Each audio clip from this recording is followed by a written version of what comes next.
নমস্কার বন্ধুরা, সম্ভবা আমি যুগে যুগে ইউটিউব চ্যানেলে আপনাদের সকলকে স্বাগত জানাচ্ছি।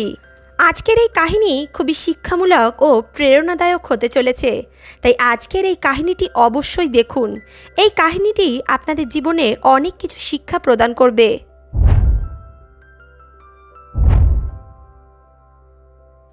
মা, এটা শুধু একটা শব্দ নয়, বরঞ্চ ত্যাগ, মমতা এবং অসীম প্রেমের প্রতীক হলো মা। একজন মা তার সন্তানদের পালন করার জন্য, তাদেরকে মানুষের মতো মানুষ করার জন্য সব কষ্ট সহ্য করতে রাজি থাকে। কিন্তু কি হয় যখন সেই মাই নিজের জীবনের শেষ মুহূর্তগুলোতে নিজের আপন মানুষদের উপেক্ষা আর তিরস্কারের মুখোমুখি হয়? সমাজ কি নিজের মূল্য হারিয়ে ফেলেছে, নাকি সময়ের সঙ্গে সঙ্গে আমাদের প্রাথমিক অভ্যাসগুলো, আমাদের প্রাথমিক দায়িত্বগুলো আমরা ভুলে যাচ্ছি? আজকের এই কাহিনী এমন একটি মায়ের কাহিনী যে খুব কষ্ট করে নিজের সন্তানদের প্রতিপালন করেছিল, তাদের সকল প্রকারের সুযোগ সুবিধা দেওয়ার চেষ্টা করেছিল, শুধু তার পরিবর্তে তাদের কাছ থেকে শুধু একটা আশা রেখেছিল। সে ভেবেছিল তার সন্তানরা হয়তো বৃদ্ধ বয়সে তার সঙ্গী হবে, তার সাহারা হবে। কিন্তু যখন আসল সময় আসলো, তখন তার সন্তানরা তাকে বোঝা মনে করতে লাগলো। বন্ধুরা, এই কাহিনী শুধুমাত্র একটি কাহিনী নয়, এটি সমাজের এক কঠিন সত্য ঘটনা।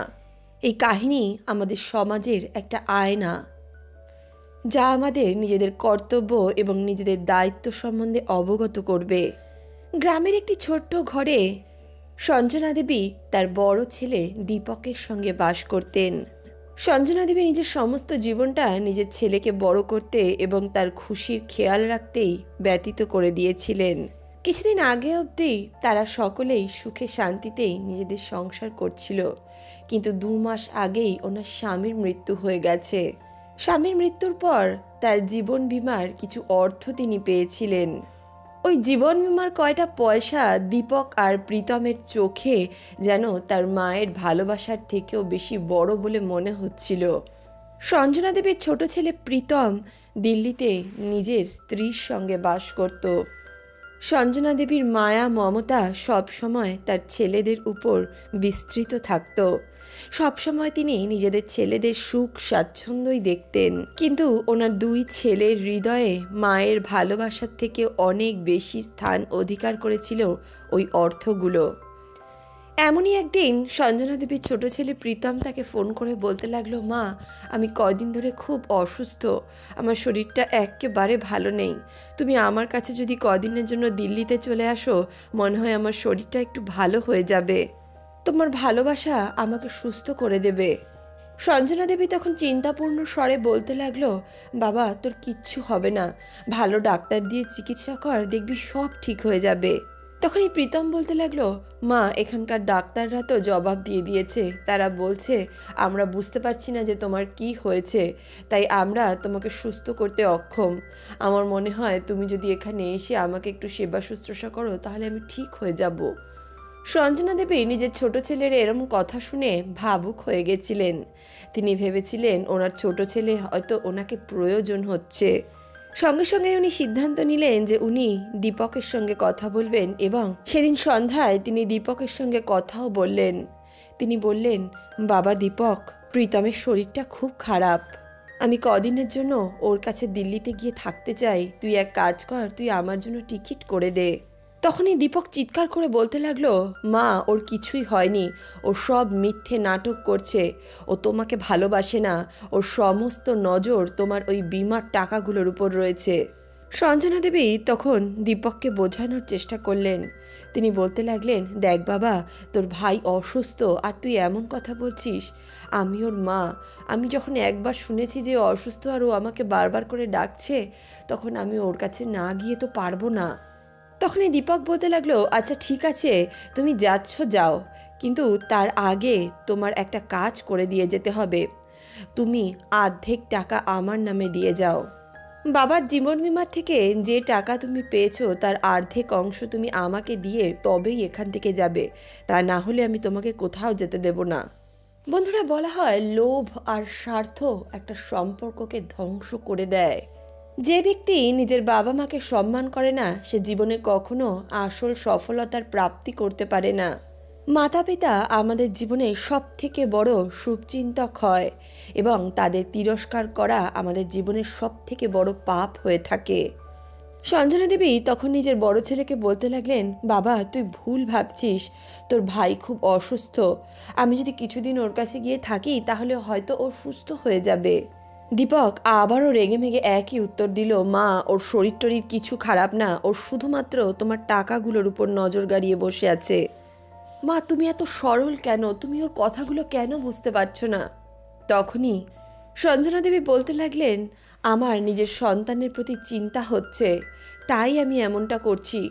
আর মা সবসময় অবুঝি হয়ে থাকে। সন্তানের সম্বন্ধে সে যদি একটাও খারাপ কথা শোনে, সে যদি শোনে তার সন্তান বিপদে আছে, তাহলে সে সত্যি কথা বলছে কি মিথ্যা কথা বলছে মা এটা বিচার করে না। মা তার কাছে ছুটে যায় তার সাহায্য করার জন্য। তাই আমি আমার বিবাহ অর্ধেক পয়সা তোমাকে দিয়ে হলেও আমার ছেলেকে দেখতে যাব। তুই আমার অর্ধেক টাকা নিয়ে নে আর তাড়াতাড়ি আমার টিকিটটা করিয়ে দে। মায়ের কথা শুনে দীপকের চোখে মুখে লোভ স্পষ্টই ফুটে উঠছিল। সে ভাবছিল মা তো অর্ধেক টাকা দিয়েই দিচ্ছে, তাহলে আর মাকে এখানে আটকে রেখে কি হবে? যেখানে যেতে চাইছে সেখানে যেতে দিলেই হয়। পরদিনই সে নিজের মায়ের টিকিট করে দিল এবং সঞ্জনা দেবীকে সে স্টেশনে ছাড়তেও আসলো। ট্রেনে বসে থাকা সত্ত্বেও সঞ্জনা দেবীর মনের ভেতরটা যেন উথাল পাথাল করছিল। উনি খালি ভাবছিলেন কতক্ষণে উনি নিজের ছেলের কাছে পৌঁছবেন, ওনার ছেলেকে উনি সেবা শুশ্রূষা করে সুস্থ করে তুলবেন। ট্রেনের মধ্যে বসে বসে উনি একটাই কথা ভাবছিলেন, কতক্ষণে আমি তার কাছে পৌঁছবো, কতক্ষণে আমি তাকে সেবা করব। ওখানে যাওয়া মাত্রই আমি নিজের হাতে ওকে খাওয়াবো। আমি যদি ওকে একবার সেবা শুশ্রূষা করি ও খুব তাড়াতাড়ি সুস্থ হয়ে যাবে। ট্রেনের ধীর গতি তার ধৈর্যের পরীক্ষা নিচ্ছিল। ট্রেন যখনই কোনো স্টেশনে দাঁড়াতো ওনার খুব রাগ হতো। উনি ভাবতেন এত স্টেশনে যদি দাঁড়ায় তাহলে দিল্লি কখন পৌঁছাবে? এই ট্রেনটা মনে হয় কখনো দিল্লিতে পৌঁছাবেই না। উনি বারবার ভগবানের কাছে প্রার্থনা করছিলেন, হে ঈশ্বর আমার ছেলেকে সুস্থ করে দাও, আমার ছেলেকে সুস্থ করে দাও। দিল্লি স্টেশনে ট্রেন পৌঁছানোর সঙ্গে সঙ্গেই সঞ্জনা দেবী ট্রেন থেকে নামলেন। প্ল্যাটফর্মে প্রীতমের স্ত্রী প্রিয়া ওনাকে নিতে এসেছিল। নিজের শাশুড়ি মাকে দেখে প্রিয়া ওনার পা ছুঁয়ে তার প্রণাম নিলেন। তারপর প্রিয়া একটি অটো ডাকলো এবং নিজের শাশুড়িকে নিয়ে তাদের বাড়িতে পৌঁছলো। বাড়িতে পৌঁছানোর সঙ্গে সঙ্গেই সঞ্জনা দেবী প্রীতমের দিকে তাকালেন। প্রীতম বিছানায় শুয়েছিল এবং তাকে দেখে খুব অসুস্থ মনে হচ্ছিল। নিজের অসুস্থ ছেলেকে বিছানায় এইভাবে শুয়ে থাকতে দেখে উনি আর নিজেকে ধরে রাখতে পারলেন না। উনি তাড়াতাড়ি নিজের ছেলের কাছে চলে গেলেন এবং তার মাথায় হাত বুলিয়ে বলতে লাগলেন, বাবা দেখ আমি চলে এসেছি, এখন তুই পুরোপুরি সুস্থ হয়ে যাবি।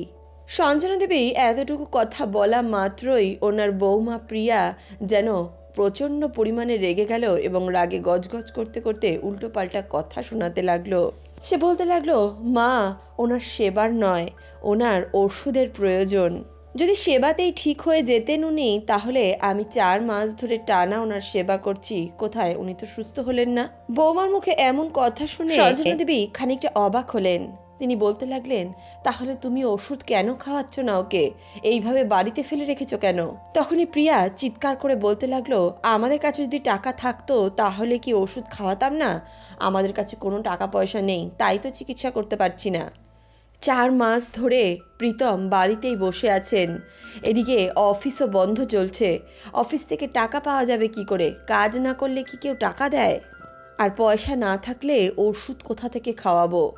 বৌমার মুখে এমন কথা শুনে সঞ্জনা দেবী তাড়াতাড়ি নিজের পয়সার ব্যাগটা বার করলেন এবং তার থেকে কিছু টাকা নিজের বৌমার হাতে দিয়ে বলতে লাগলেন, এই নাও টাকা, এবার তুমি আমার ছেলের জন্য ওষুধ নিয়ে আসো। ওর এই অবস্থা আমি আর দেখতে পাচ্ছি না। প্রিয়া নিজের শাশুড়ি মার কাছ থেকে টাকা পয়সাগুলো নিল এবং বাজারে চলে গেল। কিছুক্ষণ পর সে নিজের স্বামীর জন্য ওষুধ কিনে বাড়ি ফিরল। সঞ্জনা দেবী নিজের ছেলেকে ওষুধ খাওয়াতে শুরু করলেন। ওনার মনে এই বিশ্বাস ছিল যে হয়তো এখন ওনার ছেলে পুরোপুরি সুস্থ হয়ে যাবে। সঞ্জনা দেবী ছেলেকে ওষুধ খাইয়ে বাথরুমে ফ্রেশ হতে চলে গেলেন। কিন্তু বলা হয় যে ব্যক্তি নিজের মানুষকে ধোঁকা দেওয়ার জন্য, নিজের মানুষের সঙ্গে প্রতারণা করার জন্য কোনো ছল চাতুরি করে, সেই মানুষটি নিজেই সেই গাড্ডায় পড়ে যায়। সেই মানুষটির জীবনে কখনো ভালো হয় না, নিজের ফাঁসানো জালে সে নিজেই ফেঁসে যায়। মাতা পিতার সম্মান এবং সেবা করা প্রত্যেকটা ব্যক্তির কর্তব্য।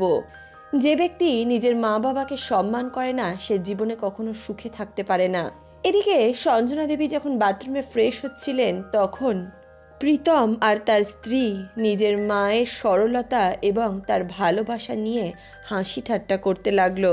প্রীতম হাসতে হাসতে প্রিয়াকে বলতে লাগলো, প্রিয়া, মা তো এটাও জানে না যে এই সমস্ত ওষুধগুলো ভিটামিনের ওষুধ। মা ভাবছে এই ওষুধগুলো খেয়ে আমার ছেলে তাড়াতাড়ি সুস্থ হয়ে যাবে। এদিকে নিজের স্বামীর মুখে কথা শুনে তার স্ত্রী তো হো হো করে হেসে উঠল। প্রিয়া বলতে লাগলো, প্রীতম, তুমি কোনো চিন্তা করো না, মায়ের কাছ থেকে আস্তে আস্তে আমরা সব টাকা পয়সা বার করে নেব। দুজনে একে অপরের সঙ্গে ষড়যন্ত্র করলো যে কিভাবে নিজের মায়ের কাছ থেকে তারা টাকা পয়সা বার করতে পারে। কিন্তু সঞ্জনা দেবী এই সমস্ত ষড়যন্ত্র সম্বন্ধে কিছুই জানতে পারলেন না, কারণ উনি তো নিজের মাতৃত্বের মোহে ডুবেছিলেন। তাই যতবার প্রিয়া ওনার কাছ থেকে টাকা পয়সা চাইতো, উনি হাসি খুশিভাবেই সেই টাকা নিজের বৌমাকে দিয়ে দিতেন। প্রীতমের মায়ের টাকার উপর বসে বসে খাওয়ার অভ্যাস হয়ে গেল। ওর কাছে কোনো কাজবাজ তো ছিল না, তাই ওর মার যতটুকু সঞ্চিত অর্থ ছিল সেইগুলো নিয়েই তারা নিজের সংসার চালাচ্ছিল। প্রীতম প্রতিদিন কোনো না কোনো বাহানা বানিয়ে নিজের মায়ের কাছ থেকে টাকা পয়সা চাইতো। কখনো কারেন্টের বিলের টাকা, কখনো ঘর খরচার টাকা, আবার কখনো বা নিজের ওষুধের টাকা। সঞ্জনা দেবী ভাবতেন, ছেলে 3 মাস ধরে কাজে যায়নি, সে অসুস্থ হয়ে বিছানা সজ্জা হয়ে রয়েছে, আমার কাছে যখন টাকা পয়সা রয়েছে, আমার তো কর্তব্য আমার ছেলেকে সাহায্য করা। এভাবেই দিনের পর দিন প্রিয়া আর প্রীতমের লোভ বাড়তে লাগলো। তারা নিজের মায়ের কাছ থেকে কোনো না কোনো উপায়ে টাকা পয়সা চাইতে লাগলো। এমনভাবেই হঠাৎ দেশে করোনার মুহূর্ত চলে আসলো এবং 2 মাসের জন্য লকডাউন ঘোষণা করে দেওয়া হলো। তখনই প্রীতম নিজের মায়ের কাছে গিয়ে বলতে লাগলো, মা, দেশের খুব খারাপ অবস্থা, সকলকেই বাড়িতে থাকার আদেশ দেওয়া হয়েছে, 2 মাসের জন্য লকডাউন করে দেওয়া হয়েছে। এখন তোমার কাছে যদি কোনো টাকা পয়সা থাকে তবেই আমাদের সংসার চলবে, নয়তো সংসার চালানো বড়ই কঠিন হয়ে যাচ্ছে। তখনই সঞ্জনা দেবী বলতে লাগলেন, কিন্তু বাবা, আমার কাছে তো এখন আর কোনো টাকা পয়সা বেঁচে নেই, এত দিন ধরে তো আমি তোদেরকে সব কিছুই একটু একটু করে দিয়ে দিয়েছি, এখন আমি কি করব? আমি তো বাড়ি যাওয়ার মতো টাকা রাখিনি। সঞ্জনা দেবীর মুখে এমন কথা শোনা মাত্রই প্রীতম রাগে গজগজ করতে লাগলো।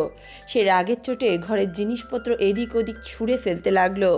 প্রীতম চিৎকার করে বলে উঠল, মা, তুমি তোমার সমস্ত টাকা পয়সা বড় দাদাকে দিয়ে চলে এসেছো।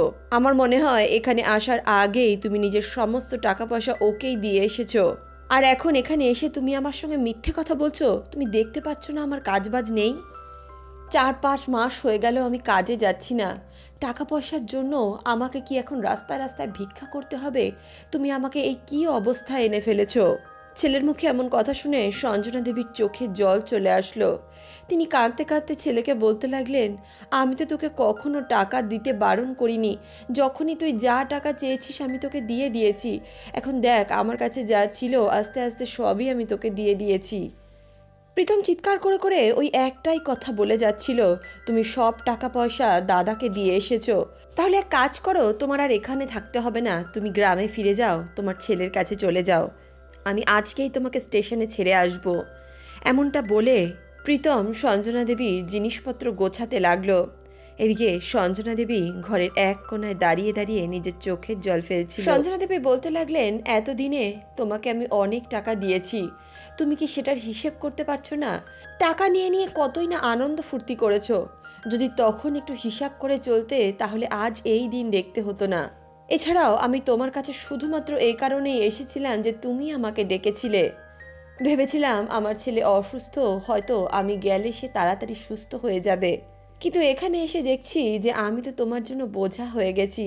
নিজের মাকে দুবেলা দুমুঠো ভাত দিতে তোমার এত কষ্ট হচ্ছে, আমি তোমাদের জন্য এত বেশি হয়ে গেলাম।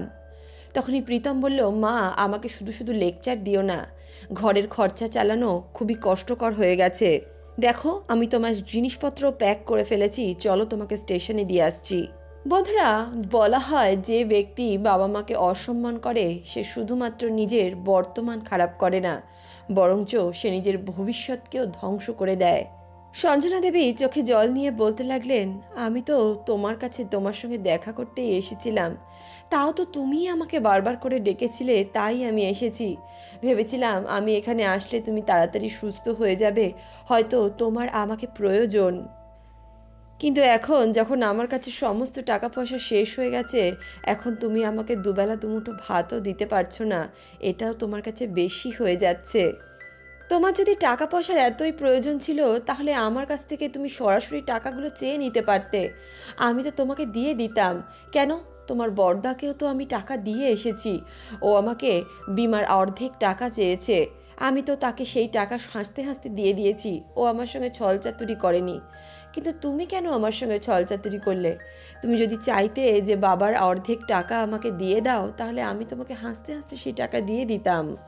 সঞ্জনা দেবী নিজের বড় ছেলেকে ফোন করলেন এবং কাঁদতে কাঁদতে কাঁপা কাঁপা গলায় তিনি নিজের বড় ছেলেকে বলতে লাগলেন, দীপক, প্রীতম বলছে ও আর আমাকে এখানে রাখতে পারবে না, ও আমাকে বলছে ও আমাকে স্টেশনে ছেড়ে দিয়ে আসবে। তুই বল আমি এখন কোথায় যাব? আমি কি তোর কাছে যাব? দীপক তখন নিজের মাকে খুব শান্ত স্বরে বলতে লাগলো, মা তুমি মনে হয় প্রীতমকে নিজের বাদবাকি টাকা দিয়ে দিয়েছো, তাহলে আর আমার কাছে আসার তোমার কোনো প্রয়োজন নেই। যেখানে তুমি তোমার টাকাগুলো দিয়ে এসেছো তুমি সেখানেই থাকো। এমনটা বলেই সে ফোন রেখে দিল। বড় ছেলের মুখে কথা শুনে সঞ্জনা দেবী নিজের ছোট ছেলেকে বলতে লাগলেন, বাবা আমি তোর ঘরের এক কোনায় পড়ে থাকবো, তবুও আমাকে একটু জায়গা দে। দেখ তোর দাদাও আমাকে নিতে চায় না, আর তুইও যদি আমাকে এইভাবে ফেলে দিস তাহলে আমি কোথায় যাব? প্রীতম নিজের মাকে কোনো উত্তর দিল না এবং সেখান থেকে রাগে গজগজ করতে করতে চলে গেল।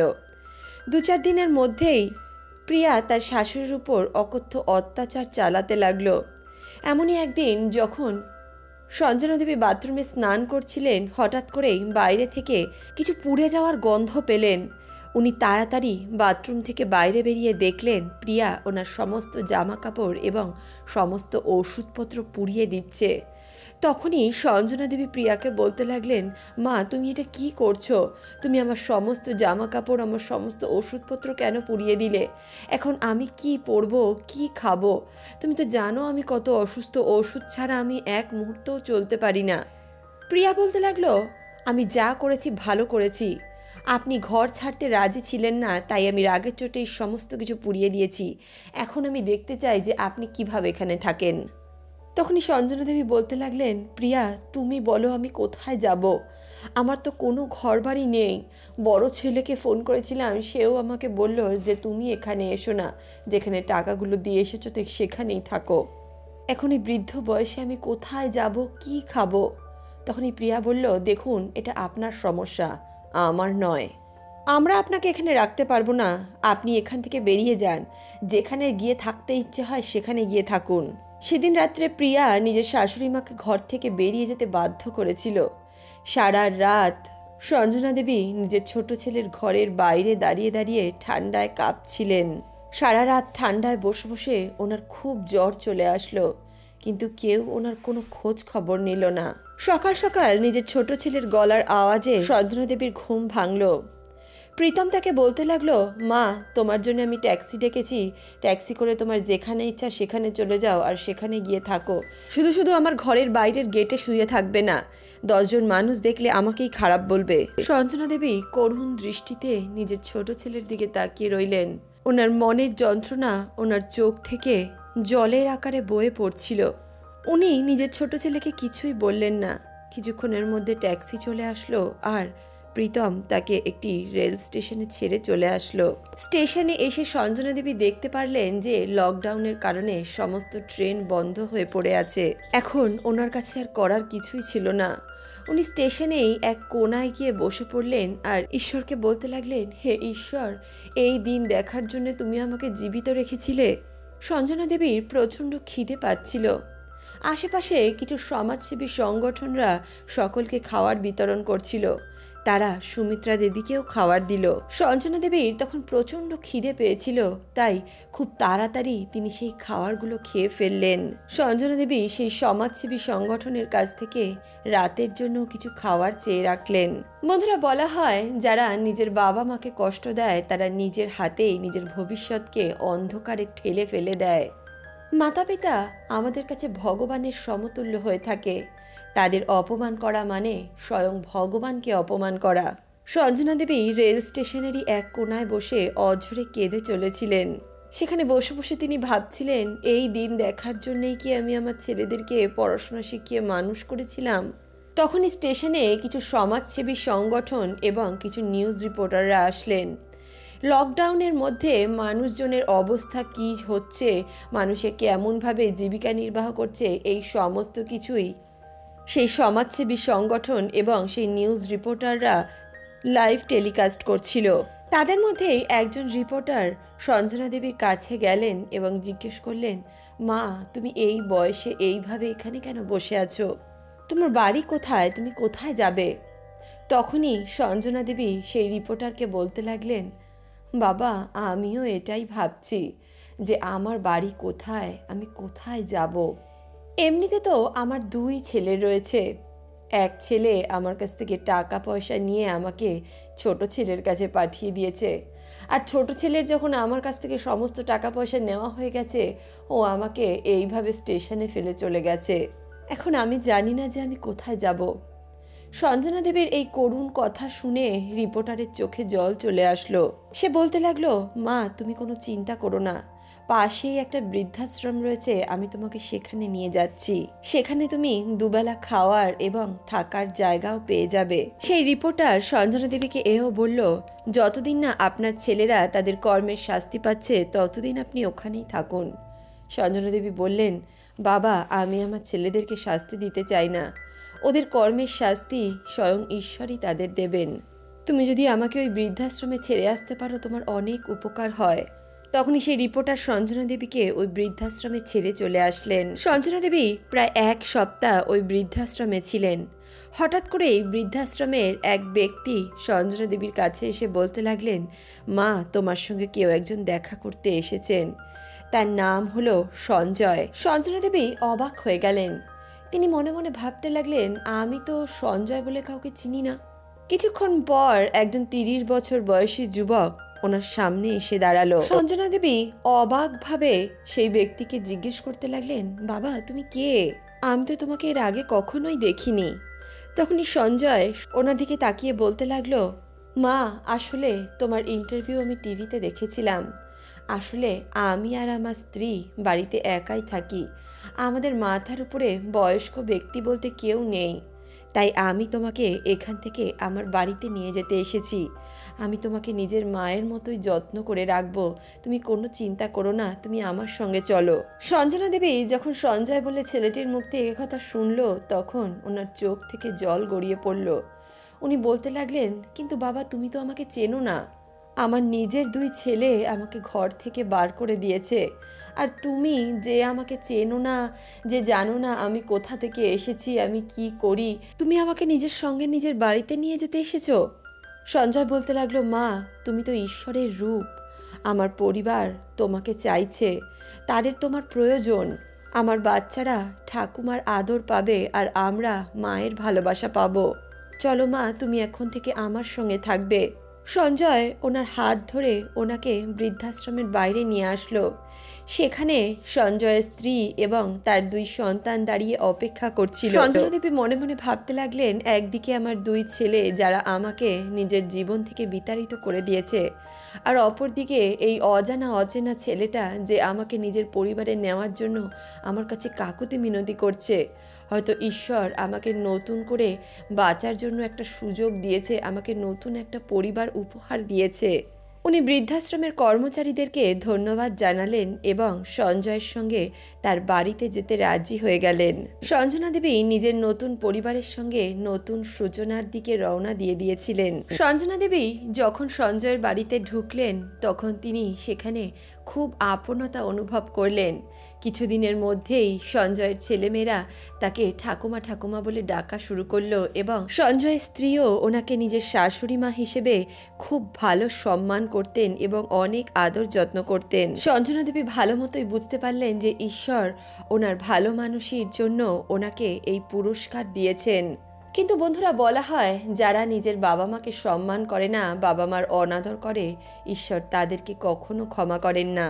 সঞ্জনা দেবী তো সঞ্জয়ের সঙ্গে তার পরিবারে সুখে শান্তিতেই নিজের জীবন কাটাতে লাগলেন, কিন্তু ওনার দুই ছেলে এটা বুঝতে পারছিল না যে নিজের মাকে নিজের বাড়ি থেকে তাড়িয়ে দিয়ে ওরা জীবনে কত বড় জিনিস হারিয়ে ফেলেছে। বন্ধুরা, যাদের কাছে মা বাবা আছে তাদের নিজের বাবা মাকে সবসময় সম্মান করা উচিত। যাদের কাছে মা থাকে না তারাই একমাত্র জানে যে মা না থাকার কষ্ট কি। আমাদের কাছে যখন যে জিনিসটা থাকে আমরা তখন তার গুরুত্ব বুঝি না, যখন সেই জিনিসটা আমাদের কাছ থেকে চলে যায়, কোথাও হারিয়ে যায়, তখন আমরা তার গুরুত্ব অনুভব করি। বন্ধুরা, এই কাহিনী শুধুমাত্র সঞ্জনা দেবীর কাহিনী নয়, এই কাহিনী সেই সকল মাতা পিতার কাহিনী যারা নিজের সন্তানকে মানুষ করতে গিয়ে নিজের জীবনের অধিকাংশ সময় অতিবাহিত করে দিয়েছেন, নিজের জীবনের সবটা নিজের সন্তানের উপর লুটিয়ে দিয়েছেন, কিন্তু পরবর্তীতে তাদের সন্তানের কাছ থেকে তারা শুধুমাত্র উপেক্ষা, তিরস্কার আর একাকিত্বই পেয়েছেন।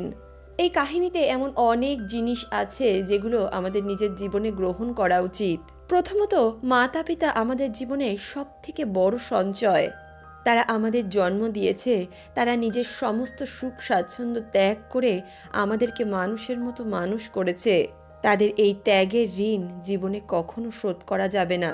ছোটবেলায় যখন আমরা হাঁটতে পারি না তখন মাতা পিতারা আমাদের সাহারা থাকে, আমাদের হাত ধরে তারা হাঁটা শেখায়। তেমনি যখন মাতা পিতারা বৃদ্ধ হয়ে যায় তখন আমাদেরও উচিত তাদের হাত ধরে তাদের সঙ্গ দেওয়া, কারণ তখন তারা ছোট্ট বাচ্চার সমতুল্য হয়ে যায়। তাদেরকে কখনোই বৃদ্ধ বয়সে বোঝা মনে করা উচিত নয়, বরঞ্চ তাদের অনুভব, তাদের আশীর্বাদকে নিজের জীবনের সবথেকে বড় পুঁজি বলে মনে করা উচিত। দ্বিতীয়ত, লোভ আমাদের জীবনকে ধ্বংস করে দেয়। সঞ্জনা দেবীর দুই ছেলের তার প্রতি প্রেম শুধুমাত্র চোখের দেখানো ছিল। তারা শুধুমাত্র নিজের মায়ের টাকা পয়সা চাইতো, তার মায়ের টাকা পয়সার উপরই তাদের লোভ ছিল। এই লোভ তাদের মায়ের সঙ্গে তাদের সম্পর্কটাই শুধু ধ্বংস করেনি, বরঞ্চ তাদের চরিত্রেরও পতন ঘটিয়েছিল। অর্থের লোভকে কখনোই মনুষ্যত্বের থেকে ওপরে রাখবেন না। মনে রাখবেন, মানুষের তৈরি ওই কয়েকটা কাগজের নোটের সঙ্গে কিন্তু মায়ের মমতা এবং মায়ের ভালোবাসার কোনো তুলনা হয় না। তৃতীয়ত, আসল পরিবার সেটাই যেটা বিপদের সময় আমাদের সঙ্গ দেবে। বন্ধুরা, এই কাহিনীতে সঞ্জয় এবং তার স্ত্রী এটা প্রমাণ করেছিল যে একটা পরিবার রক্তের সম্পর্কের দ্বারা তৈরি হয় না, বরঞ্চ ভালোবাসা, সম্মান এবং একে অপরের প্রতি সহানুভূতির দ্বারা তৈরি হয়। যেখানে সকলে আপনাকে সম্মান করবে, আপনার কথা বুঝবে, আপনাকে গুরুত্ব দেবে, সেটাই আপনার আসল পরিবার। তাই নিজের আপন ব্যক্তিদেরকে বোঝার চেষ্টা করুন, তাদেরকে সাহারা দেওয়ার চেষ্টা করুন। যাদের জীবনে সাহারার প্রয়োজন তাদেরকে সাহারা দিন। তাদের প্রয়োজন একটা ঘরের, একটা পরিবারের। আপনি যদি তাদেরকে একটা ঘর, পরিবার উপহার দিতে পারেন, তারা আপনাকে যে আশীর্বাদ করবে, এই আশীর্বাদ আপনি কোটি টাকার বিনিময়েও পাবেন না। চতুর্থত, কর্মের ফল অবশ্যই পাওয়া যায়। এই কাহিনীতে সঞ্জনা দেবী নিজের কর্মের ফল পেয়েছিলেন। সঞ্জয় তাকে নিজের কাছে নিয়ে রেখেছিল এবং নিজের মায়ের মতো ভালোবাসা দিয়েছিল। অপরদিকেই ওনার দুই সন্তানও নিজেদের কৃতকর্মের ফল অবশ্যই ভবিষ্যতে পাবে। আমরা যেমন কর্ম করব তেমনই ফল পাব। তাই নিজের মাতা পিতার সম্মান করুন এবং ভালো কর্ম করে যান। বন্ধুরা, একজন মায়ের হৃদয় অনেক বড় হয় এই কাহিনীতে সঞ্জনা দেবী কিন্তু নিজের ছেলেদেরকে কোনোভাবেই শাস্তি দিতে চাননি। সন্তান যতই মায়ের প্রতি খারাপ আচরণ করুক না কেন, মা কিন্তু তার সন্তানকে কখনোই শাস্তি দিতে চান না। সঞ্জনা দেবী চাইলেই কিন্তু ওনার ছেলেদের বিরুদ্ধে কোর্টে কেস করতে পারতেন, ওনার ছেলেরা বাধ্য হতো ওনাকে নিজের সঙ্গে রাখতে। কিন্তু সঞ্জনা দেবী কখনোই এমনটা করতে চাননি। উনি কখনোই নিজের ছেলেদেরকে শাস্তি দিতে চাননি। মা বাবারা এমনই হয়ে থাকে, তাই মা বাবার মনে কখনোই কষ্ট দেবেন না, তাদেরকে কখনো ত্যাগ করবেন না, কখনো তাদেরকে বৃদ্ধাশ্রমে রেখে আসবেন না। তাহলে বন্ধুরা, আজকের এই কাহিনী সম্বন্ধে আপনাদের কি ধারণা? সঞ্জনা দেবীর কি নিজের ছেলেদেরকে তাদের উপযুক্ত শাস্তি দেওয়া উচিত ছিল? নিজেদের মূল্যবান মন্তব্য কমেন্ট বক্সে অবশ্যই লিখে জানান। এই বিষয়ে আপনাদের মতামত জানা অত্যন্ত জরুরি। আপনারা কি চাইছেন অথবা আপনারা এই সম্বন্ধে কি চিন্তাধারা করেন সেটাও জানা একান্ত জরুরি। এই কাহিনীগুলো কিন্তু সমাজে একটি খুব সুন্দর শিক্ষা বহন করে। তাই এই কাহিনীটি শুনে আপনার কেমন লাগলো, কাহিনী সম্বন্ধে আপনার কি ধারণা কমেন্ট বক্সে লিখে জানাতে ভুলবেন না। তাহলে বন্ধুরা, আজকের এই কাহিনী, আজকের এই প্রসঙ্গ আপনাদের কেমন লাগলো কমেন্ট বক্সে অবশ্যই লিখে জানাবেন। ভিডিওটি ভালো লাগলে ভিডিওটিতে একটি লাইক করুন, বন্ধু বান্ধব আত্মীয় পরিজনের সঙ্গে ভিডিওটি শেয়ার করুন। এছাড়াও আপনাদের কাছেও যদি এমন কোনো কাহিনী, এমন কোনো প্রসঙ্গ থাকে তাহলে আমাদেরকে কমেন্ট বক্সে লিখে জানাতে পারেন। আর হ্যাঁ, গল্প জানানোর সঙ্গে সঙ্গে আপনারা নিজেদের নাম এবং ঠিকানা অবশ্যই জানাবেন।